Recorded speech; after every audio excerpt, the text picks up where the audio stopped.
Welcome back to another episode. Hello, everybody. We're so happy that you're joining us. I should say that a little bit happier. Hey, everybody. We're so happy that you're joining us. Wow, that was really lively. Yeah, I really put in the effort in that one. That felt good. Yeah, I felt joyful hearing that. And I meant it. It was not just to make you feel like I meant it. I genuinely meant that. So we hope that you all are feeling the energy now. Oh my gosh, yes. So, it's been a couple weeks, and I had mentioned, I was like, it might be every other week that we start posting. And then 2 weeks go by, and I'm like, okay, we better do this thing. It is a season. And for parents out there, you understand what I mean.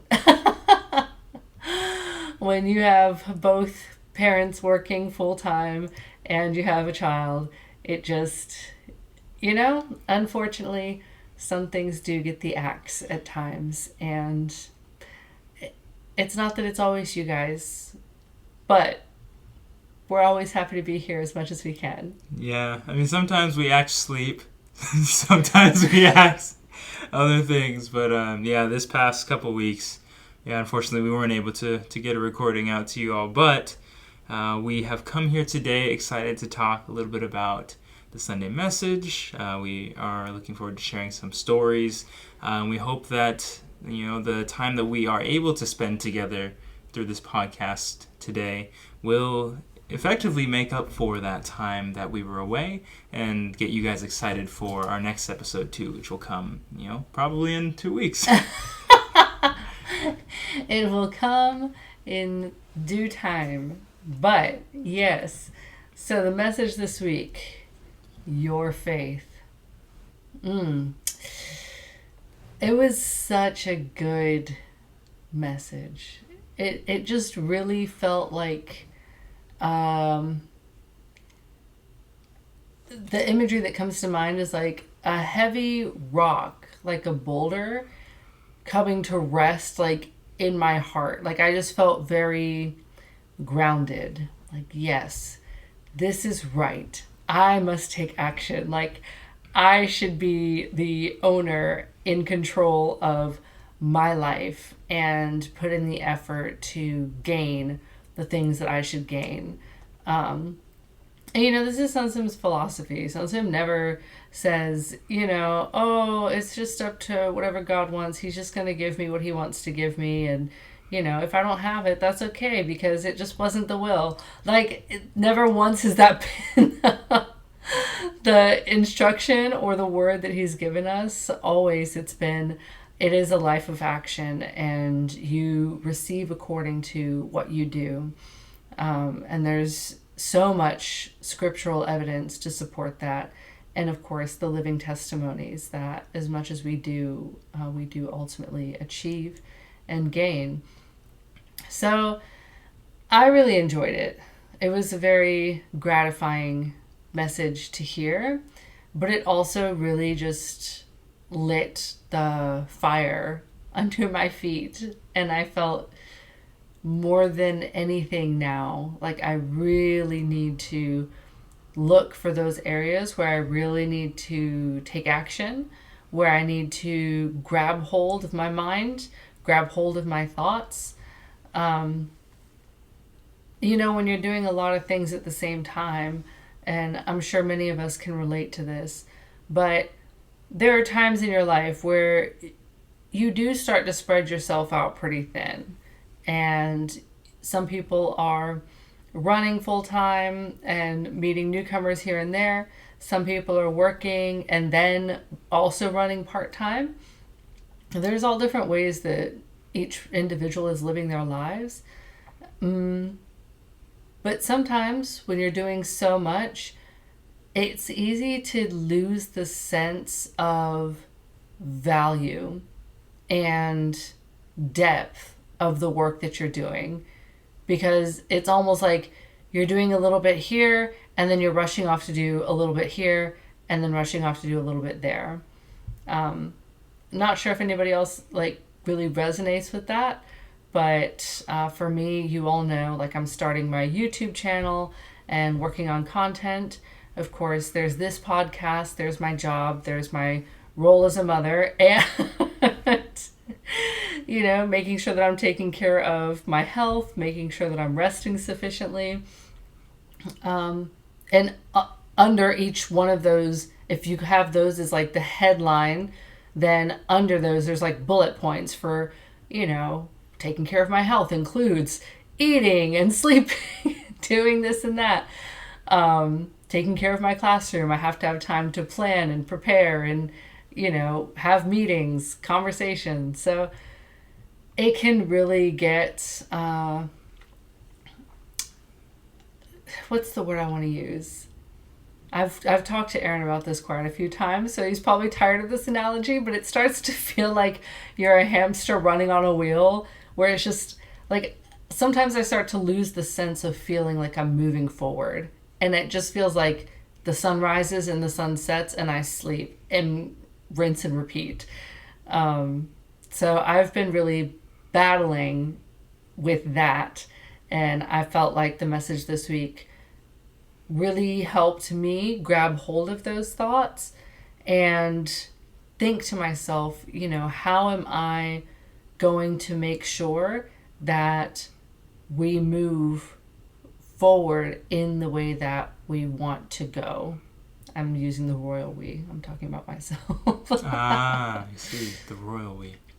Yes, we got to tell them about what part of the message. I mean, we just looked over your notes from the message. You got to tell them what part of that really struck you as it pertains to your job right now and how you were feeling. Okay, so it is currently 8:45 on Tuesday evening, and I was at work until 6:30 today. I had Kia with me. I was in my classroom putting together materials and just thinking to myself, what am I actually doing? So for a little bit of context, I know we have a lot of teachers in Providence. My school goes from ages 0 to 6 years, and it's year round.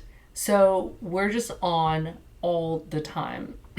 And there's not an hour of the day where there aren't children in the building.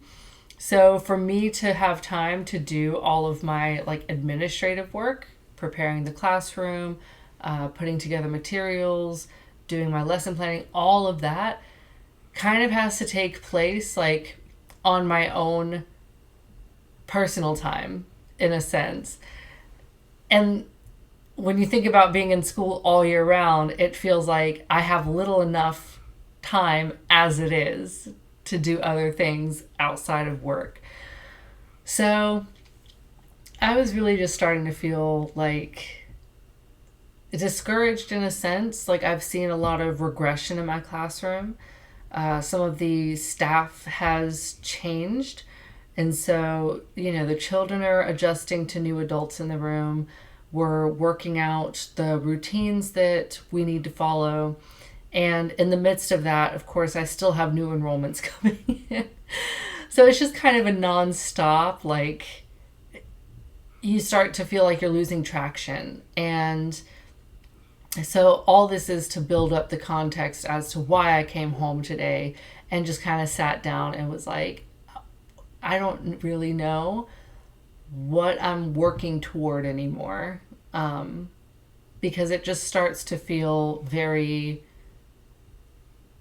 like we're not getting anywhere, because every time I think we're moving forward, a rock gets thrown in the gears, whether that's a new child who's entering the classroom or a teacher who is changing positions or roles.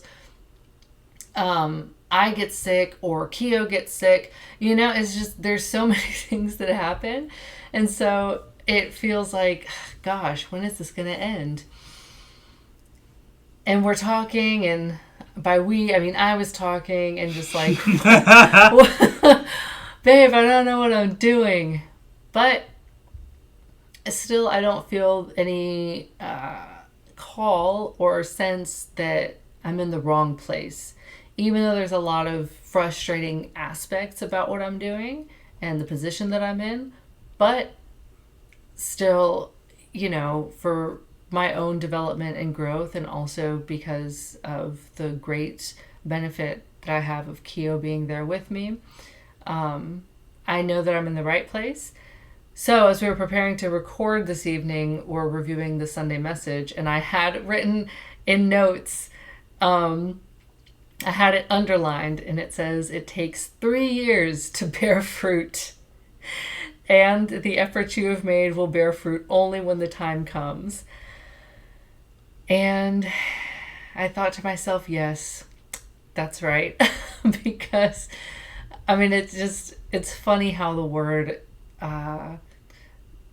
it echoes a lot of what I learned in Montessori philosophy. And for those of you who are unfamiliar, we do classrooms in 3-year cycles. So my classroom is ages 3 to 6. So for that period of time, to get to what we call a normalized classroom, like children who come in and know what to do and how to do it independently, they have to be in the classroom for the full 3-year cycle. And once you get that full 3-year cycle, then that third year, or rather, I guess I would say the 4th year, after that cycle's been completed, then you have children who can step up as leaders of the classroom. And so that's what you're kind of working toward. Montessori's essentially all about creating an autonomous machine, if I can call it that. You want the students to be self-directed and co-directed, they're helping themselves and helping each other. So that's the vision that we're working towards, and it can feel really daunting when, right now my class is quite young. I have a lot of children with learning differences, and then a lot of parents who don't have any understanding of what we're doing. And so, a lot of what they're doing at home is kind of contradictory to what we're trying to teach at school. But nonetheless, the more I thought about it, and as I was venting, I just thought of the Ambition Masterpiece. And, I just thought to myself, this is one of those moments where the masterpiece, the bleacher stairs have crumbled, the rocks have tumbled down. And rather than giving up and saying, forget this, I'm going to go get a new job, it's for me to reflect and think of what is a better way to approach this so that the next time I try and put them up, it goes a little bit better. And that also really aligns with the Proverbs that we've had so far this week that have really emphasized that it's not to replace a person each time something goes wrong, or, just to have something new and to change it, but rather working with the same person continuously helps that person raise the level up higher and higher, versus each person coming in and starting at 1 over and over again. So I took heart from that, and I feel better. I got spiritual therapy. Hallelujah. Praise God. Yeah, I'm going to be honest with all of you. When you're married, sometimes God's the only one that can really help and support. Sometimes, I was listening to Chelsea as she was telling me about all the stuff she's going through at work and how she's feeling. And I wanted to hold myself back because I don't know God's will in the situation. I don't know God's plan in the situation. I couldn't say definitively that this is the sign that you need to go on to something else or get a different job or leave this behind, because I don't know if there's still something God's trying to do in Chelsea through her time at that workplace, if there are certain ways that she still needs to develop herself, whether it's professionally or personally or what have you, or if there's people or a person she needs to meet there, or if there are certain other conditions that need to be set before moving on to the next thing. You never know. There could be a person that she meets a year from now at that job that they have a conversation. In that conversation, it sparks something in her heart that makes her think, oh, I need to go on this path with my life, or go do this other thing instead. I have no idea. And so I don't just want to recklessly say, oh yeah, God will give us something better. Let's just move on. Because, think about how God would feel about that. You're effectively taking this plan that God has, this mysterious, beautiful plan, and just sweeping the legs out from under it, and basically just nullifying it through kind of reckless advice. I guess how I would characterize that if I were to have just spoken without thinking. Of course, I want to be there for her and support her in what she's going through, but I wanted to be very mindful of what God is trying to do too. So I told you too when you were not after, but like kind of in the midst of your venting, that like I don't really know what to say because like there's the situation that we're in right now, but then there's also God's plan in that situation. So I think I asked you, right? I asked you, what do you think the will is for you being at your school? And I asked that because, if we know what God's will is for us in a specific place, so we know whether that will has been fulfilled, then we can actually start considering going on to something else. But if we're not sure, then of course that takes conversation with God and looking at all different aspects of the situation before making that decision. And so I just wanted to really put it out there that there's some things that you can't just kind of resolve like with a snap of your fingers, or sometimes the best advice you can give isn't really advice at all. Sometimes you can just be there for someone, hear them out, and then just help them to look to God when it comes to making bigger decisions in life. Because certainly if God has a plan for smaller things, He has a plan for bigger things as well. So, yeah. But it's funny, as you were talking, there were a couple things that went through my mind, but the one that's freshest in my mind is it takes 3 years to bear fruit? Is that what it was? All right. Yeah, it takes 3 years to bear fruit. Now, how long do you think it took me? Because as far as I'll kind of preface it by saying, if you guys don't know, I speak Japanese. I'm fluent in Japanese. But I want to ask, how long do you think it took me to get to a point where I could comfortably speak Japanese without having to overthink what I'm trying to say? At least 3 years. 3.5 years.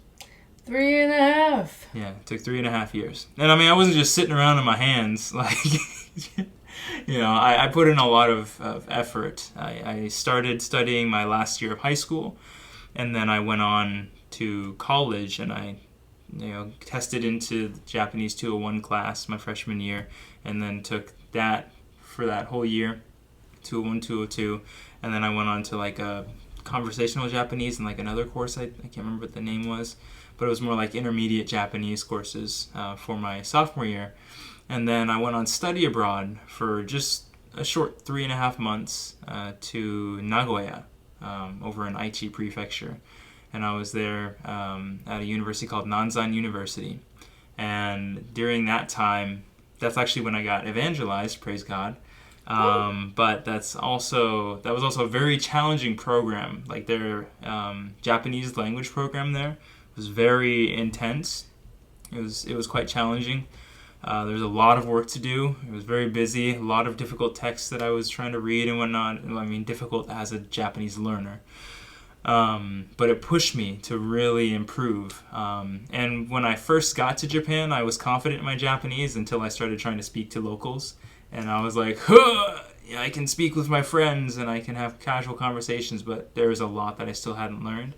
But through those 3.5 months, I really polished my Japanese much more. And then by the end of my program, maybe with like the last week or two left in the program, I was much more fluent in terms of how I could speak and express myself, to the point that I didn't need to think about the English thing, like what I wanted to say in English and then try to put it into Japanese. I didn't have to scratch my brain too much, or I guess scratch my head, I wouldn't scratch my brain, too much about what I'm trying to say in Japanese. It was much more fluid at that point. So there's a lot of truth in that.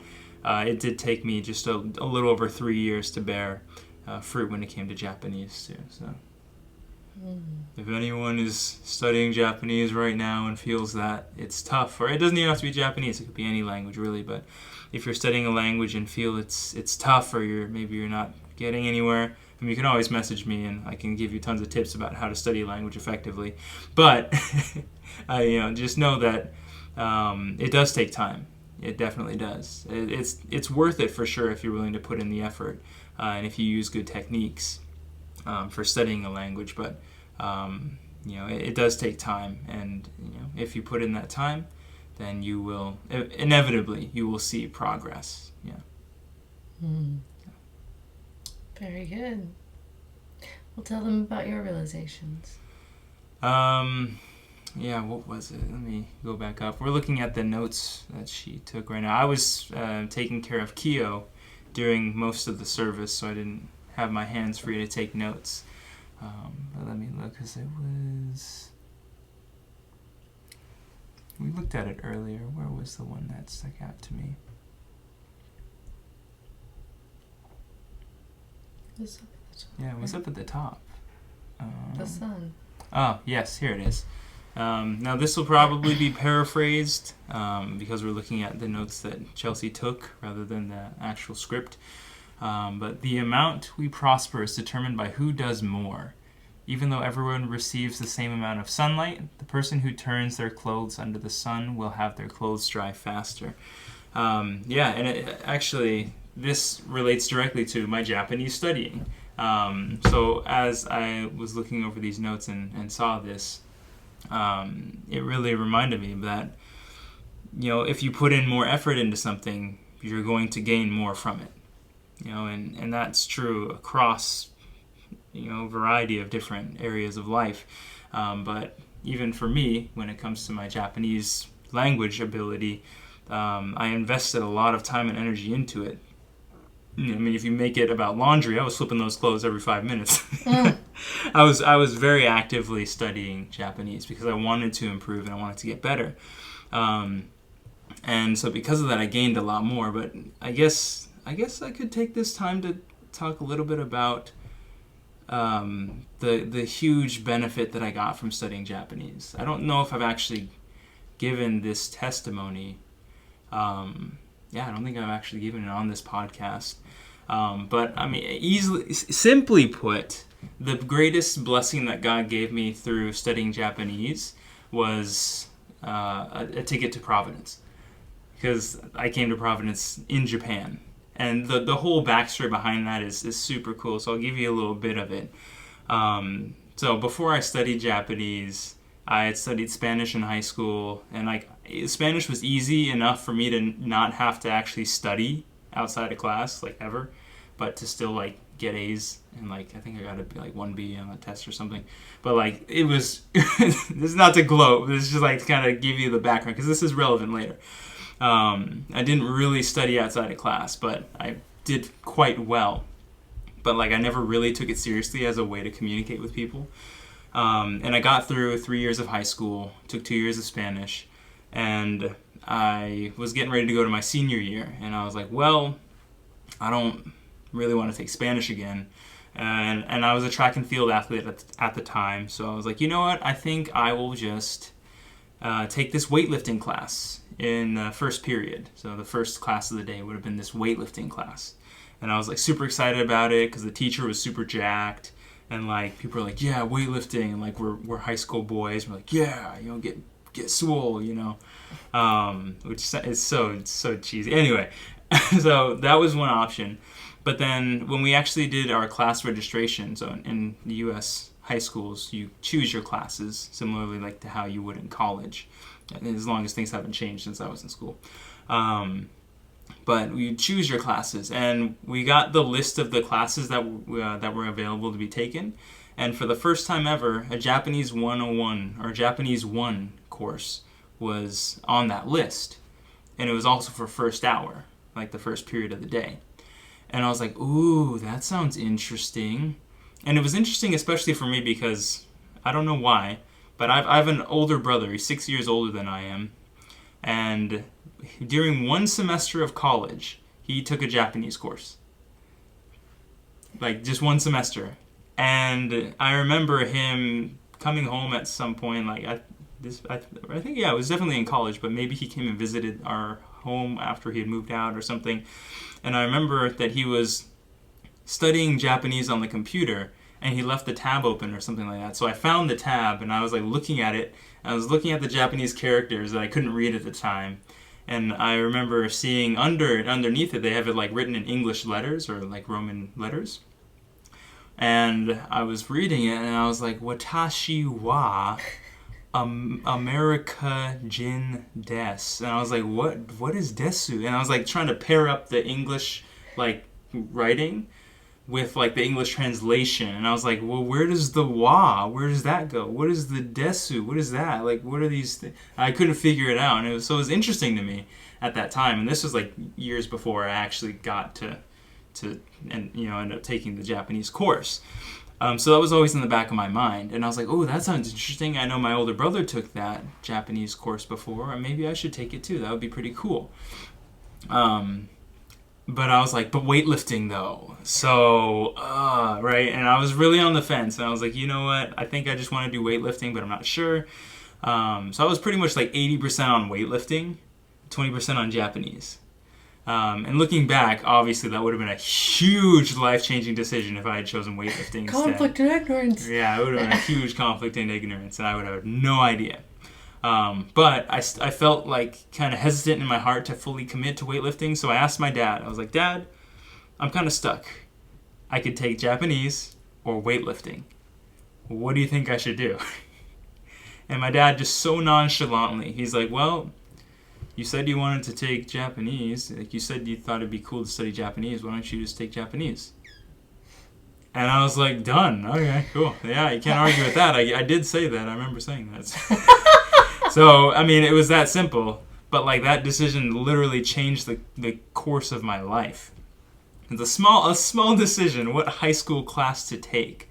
And that's kind of the perspective I had when it came to talking with you about your job, Chelsea, because, like, it seems like a small decision, but you don't know what that could impact, And that's not to build anxiety, but it's to just remind people to check with God, because, big and small decisions, God can have a plan through all sorts of things. And so going on God's path, praying and checking with God, looking at various factors, and then going on God's path confidently is far better than choosing what may seem better or seem easier in the moment when you're not sure what God's will is, right?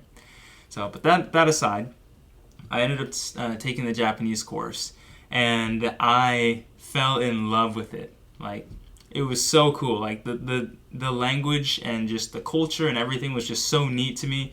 I was just naturally drawn to it. I felt very comfortable, like, learning Japanese words. I felt super happy, like, going into class every day saying, Ohayo gozaimasu to the teacher. That was like the coolest thing ever to me. I was like, oh my gosh, I'm speaking Japanese, oh my gosh.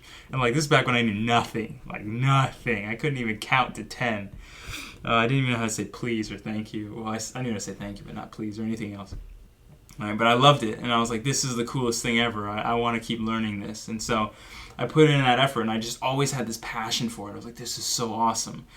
And fast forward a little bit, I get to college, and I was like, Japanese is easy, and like, this is fun, like, it's so new. And then the class got really hard, because I went straight into Japanese 201 with trying to run off of the things that I learned in 1 year of high school Japanese, which is not the same as 1 year of college Japanese. So I struggled a lot, and there was like a 4-week period where I was just like dying. It was so tough, because I had to learn new Chinese characters that they use. I had to learn grammar points that I hadn't learned, and like, everyone else is going off. Majority of the other students in the class had gone through the year of Japanese 101 and 102 first. So, like, they knew those things, or should have known those things, but I'd never studied some of it. So I was, like, feeling stupid, like, really going through it, like, really going through a hard time. Like, and at the time, I was like, man, like, this is so tough. Like, to the point that you kind of want to give up. You're like, I kind of want to quit. But I know that God raised my mentality in many ways through my study of Japanese, because I wanted to quit at times because of how difficult it was, or how painful, or how embarrassing it was. But I just had a love and a passion for the language that was so strong that I felt, yeah, I can give up because it's hard, and I won't have to deal with that. But then I'll have that suffering for the rest of my life, knowing I never got to speak Japanese. I never learned it, and that would be worse. So I'd rather just suffer through this hardship right now and just get through it and become better, so I don't have to suffer in the same way later, than to give up and just continue suffering for the rest of my life. And that's actually really gets connected really strongly to this week's message, because it talked about suffering. Like, you go through suffering in your life. Everyone goes through suffering. From the day you're born, there is suffering, right? So that, yeah, there's bound to be suffering in life. But you can suffer in pursuit of righteousness and in pursuit of God's will, and have eternal joy and blessings in spirit. Or you can suffer solely chasing after things of the body and then suffer for eternity, right? So it's very, very much connected. There's a parallel there you can see. And I'll try to wrap this up because I've been talking for a little while now. But I went through that suffering, and I was like, you know what? I don't want to give up. I want to keep going. And that really trained that mentality to keep going, even in the face or even in the midst of difficulties. And I just kept studying. I kept pushing myself. And there were multiple times where I felt like I was not going anywhere. I was not improving. Things weren't getting better.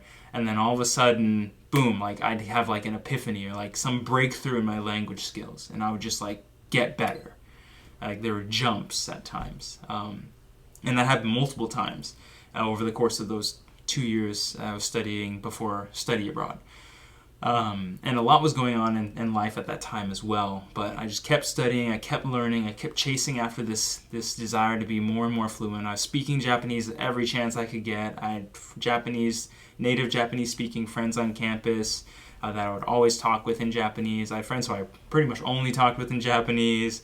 I'd go to the cafeteria, you'd hear languages flying everywhere, like people speaking Spanish over there, people speaking French over there, people speaking English here, Chinese over there, or Mandarin Chinese over there, and then Japanese like everywhere. So it was very like linguistically diverse and also culturally diverse campus.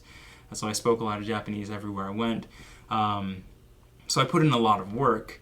And then when I went to Japan, and I continued to struggle, but because of my ability and my understanding of Japanese culture, I got along really well with my evangelist, the guy who ultimately, he was one of the guys that talked to me initially when I was out there. I got very close with him and with other Japanese members, and I was able to connect with them very well. I was able to talk about faith, talk about the Bible with them as well. You know, things that if I hadn't put in that much work into my Japanese, probably wouldn't have been able to do well enough to really be taken care of and supported by them. And that ultimately became my path into Providence. I learned the Bible studies in English my first time through, but ultimately after graduation, I moved to Japan to work, and I attended Japanese, like church in Japanese. I listened to all the messages in Japanese, pre-dawn messages. I prayed in Japanese for the longest time. I was a praise leader in Japanese, a department leader in Japanese.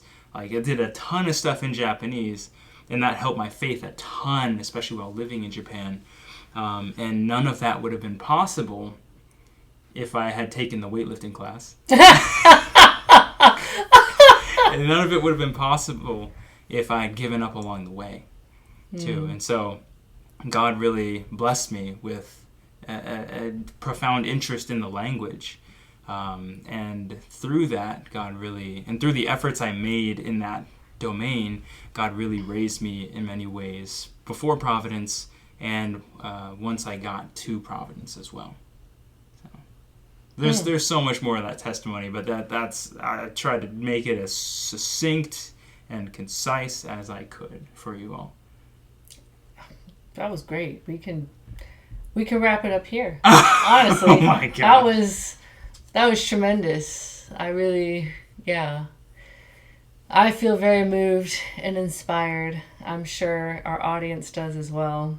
And, I just am sitting here thinking to myself, well, I look forward to doing a recording 2-3 years from now and being able to call back to this moment in this conversation and being like, yeah, I remember when I was going through the like hardest time and I just felt so frustrated. But now, so I'm gonna just look forward to that time. Yeah, don't pick the weightlifting class over your job. No. The only weight I can lift is Keo. Woo! Hey, the big boy. I don't even know what he is now. I don't know. Yeah, we have to weigh him. Yeah. Oh my gosh, you guys. I really hope there's some event that we can attend on an AP level at some time somewhat soon so you guys can meet Keo. He is so cute and so sweet. The happiest. He is the happiest little boy. So, yeah. Oh man. He's a very quick learner and has very sharp eyes. So already, I mean, from the time he was a newborn, it's just so gratifying as a mother, as a parent, to know that, you know, this child really does belong to God, and every day it's just a joy thinking about, you know, what God's will for him will be in his life. And so, you know, we just wrapped up a prayer condition as Blessed Family and JS Department, Family Department, I'll say, for the second gen and for us as those who are raising the second gen. So we do ask for everyone's prayers and participation in this because we know how valuable these lives are, and we have a very important responsibility in history to raise them well so that they can carry the torch beyond us in our lives. So it is something very, very joyful and very meaningful. So. Yeah, and I mean, to add on to that, it's something that just like came to my mind as you were talking, babe. Like, every one of you, not just those of you who are listening to this, but of course even people who aren't listening to this, who are in this history, every one of you is so valuable. Like, not just in the things that you will hopefully be able to do in the future or the ways that you will develop and improve over time, but even right now, even if you're struggling, you're going through hardships, like just the fact that you have access to the Holy Trinity, to Jesus, and to the Word of this time period like you do, and that you have a knowledge and understanding of the immense love of the Holy Trinity and the truth that has been revealed in the Bible, like that is so incredibly valuable. Mm-hmm. I mean, if someone has $1 million, whether they use it or not, that's still valuable. Like, I mean, you get more value out of it, or you see the value more when you use it, of course. But just having that there's the potential. Like, if I'm struggling to formulate this thought into words, but like, if you just perceive how powerful that potential is, it's unbelievable, almost unimaginable. The kind of potential that you have in your life because of what you know. Like, just think about that. What you know. There are people who are earnestly living with their lives on the line in Christianity, not able to achieve the kind of life of faith that you are achieving, even though you're struggling. Because they just don't know. Like, and when you think about it like that, it's so crazy how valuable you are in that situation. Because, yeah, I mean, if you do a little more, like, the gains that you can make are insane. It's exponential if you do a little more.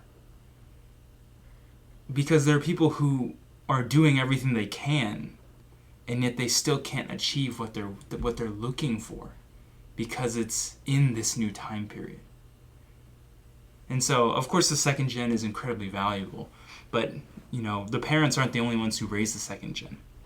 You know, the second gen, you know, or any child that's born in a province, whether they're from JS or from a blessed family or blessed couple, like they they can't be raised with just that family. It takes a large number of people and a lot of different relationships and connections and support to be able to, thoroughly raise a child. And so it's not just us and like Chelsea and I and our faith and our experiences and the things that we can impart to Keo that will be valuable. But every one of you, we really hope, will have some chance to interact with Keo over the course of his life. And when you interact with him, we want to make sure that it's something that's valuable for him, but also valuable for you, and that you're able to show, right? Not as a way of showing off or in a sense just trying to put up a front about your value, but we want you to be able to embody the value that you possess, both actively and the potential that you have as well. And I firmly believe that every single person in Providence, even though they may have had hard times or gone through difficult experiences, or maybe struggling in faith right now, or maybe doing great in faith right now, regardless, like every single person is so valuable.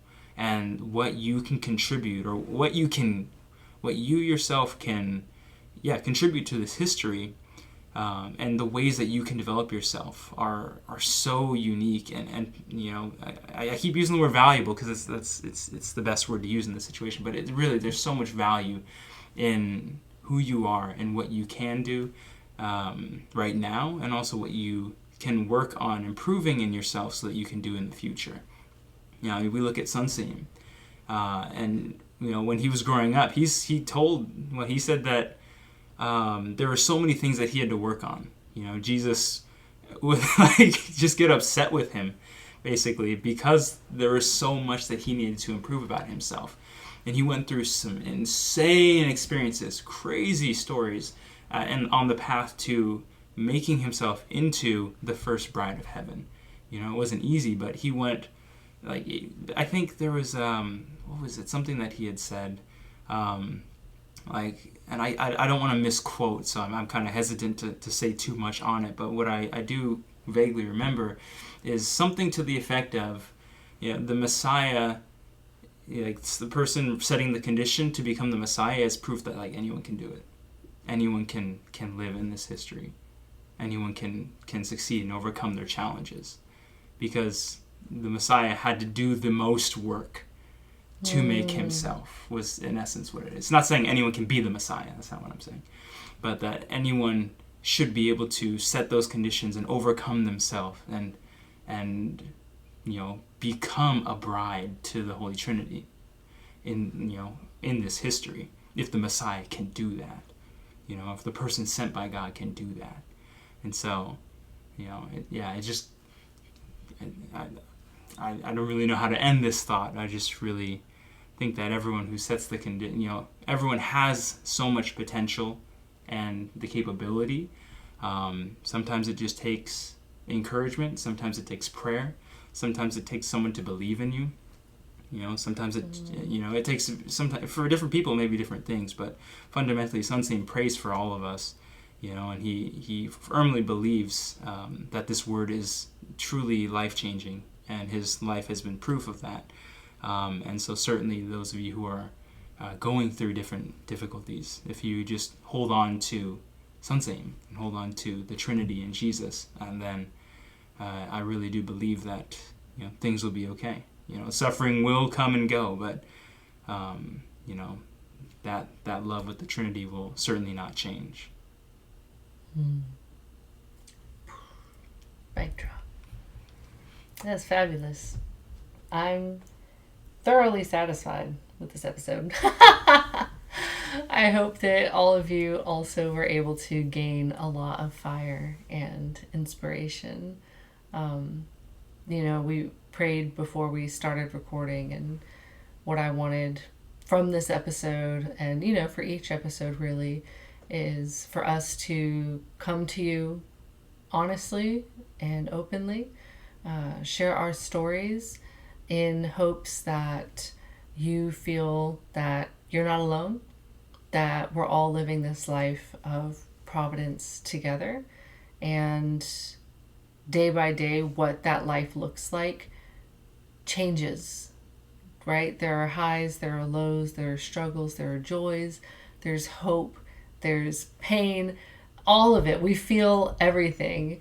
And so at the end of the day, what's most important is, like Aaron said, our love with the Trinity, and, that we're able to share these stories and this deep heart with them. But also we want to be here to uplift one another as well, as brothers and sisters of faith. So we hope that we've been able to do that for you today. And we hope you all enjoy the rest of your weekend and have a great Sunday service. Yeah, we love you guys. Yes, take care. Bye. Bye.